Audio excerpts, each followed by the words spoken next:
say Ben wants to move this table from point A to point B. What will he do? Yes, he will push it in the direction of point B. You see that as he pushes the table, it starts moving. Anything around us that moves, we say that it's in motion. So this table is in motion. And since Ben is also moving along with the table, he is also in motion. In our day-to-day life, we see various things moving around us. Simple examples that I can give are vehicles moving on the road, people walking across streets, birds flying in the sky, and so on. Do you know that the Earth and the other planets also undergo motion? Yes, they are revolving around the sun. You can give me thousands of such examples of motion. But what if I ask you to tell me the definition of motion? How can we define something as intuitive as motion of a body? Well, for that, we need to look at what exactly happens to a body when it's in motion. Let's say this vehicle moves from point A to point B. You see that as it's moving towards B, its position in space changes with time. Initially it was here, then here, and now after some time it's here. Notice what's changing. The position of the object and the time too, which is changing anyway. The change in position of a body with time is what we call motion in simple words. Whenever there's a change in position of a body, we say it's either undergoing motion or has undergone motion. Let's discuss about the different types of motion now. The simplest type of motion is called the rectilinear motion. Notice that there is a word line in there. So we define this type of motion as a motion in a straight line. Yes, rectilinear motion is nothing but motion in a straight line. So if an object is moving along this straight line path, we say that it's performing rectilinear motion. For example, when a car is moving in a straight line on a straight road, it's performing rectilinear motion. There is one more thing that I want to discuss with you in this video. Assume you're on a railway platform watching the train pass by. You are at rest. For you, both the train as well as the passengers sitting inside are in motion. But will the people sitting inside the train say the same about the other passengers in the train? For a person sitting inside, the people in the train are not moving. They are at rest. So for the observer at rest on the platform, the people inside the train are moving, but for the person sitting inside, they are at rest.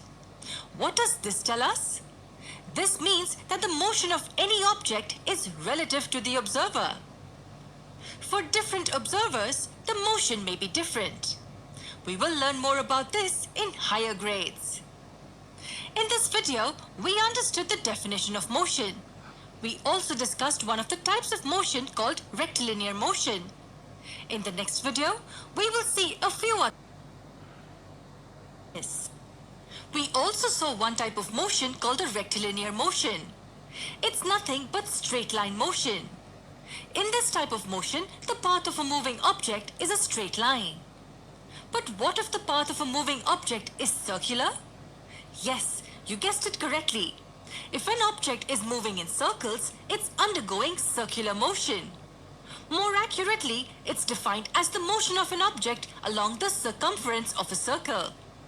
The circumference of a circle is the length of this boundary which is curved. So if an object is moving along the circumference of a circle, we say it's undergoing circular motion. Can you give me any real-life examples in which objects execute this type of motion? What about the satellites orbiting the Earth? Yes, a satellite orbiting at a certain height is also undergoing circular motion. What other examples of circular motion can you think of? Take a small object and tie it to one end of a rope. Take the other end of the rope in your hand and whirl it around in circles. You see that the object is performing circular motion. Notice that the distance of the stone from your hand is always the same. What about the moving fan? Is it also undergoing circular motion? First, let's only consider the motion of a point on one of its blades. If we switch on the fan, we will see the point moving in circles. So we can say that the blades of the fan are also undergoing circular motion. Now what if I take the fan as a one single object? Can I say that the fan as a whole is moving in circles? No, that would be incorrect. The fan as a whole is not going anywhere. The entire fan is not moving along the circumference of a circle. But which motion is it performing then? The fan is undergoing rotational motion. Before actually defining this type of motion, let's try to understand it first. This rod here is called the axle, and the entire fan is spinning around this axle. Or you can also say that the entire fan is spinning around this fixed line. This type of motion is what we call rotational motion. Now we will define it in simple words. A body is said to be performing rotational motion if it's spinning around some fixed line. And the fixed line is also called axis of rotation. What other examples of rotational motion can you think of? What about a rotating wheel? We use the word rotating because it's performing rotational motion. What is axis of rotation in this case? Yes, it lies on the axle of the wheel. So the wheel is also undergoing rotational motion about this fixed line. Other examples of this type of motion can be the earth spinning around its axis and a spinning top. But wait a moment. Let's go back to our example we discussed earlier. When this object was whirled around in circles, we said that it was performing circular motion. But here, if we take this line as our axis of rotation, then we can also say that the object is performing rotational motion around this fixed line. So what is the motion of this object? Circular or rotational? What exactly is the difference between the rotational and the circular motion? In all the examples of rotational motion that we saw, the axis of rotation is a part of the object. It is going through the object.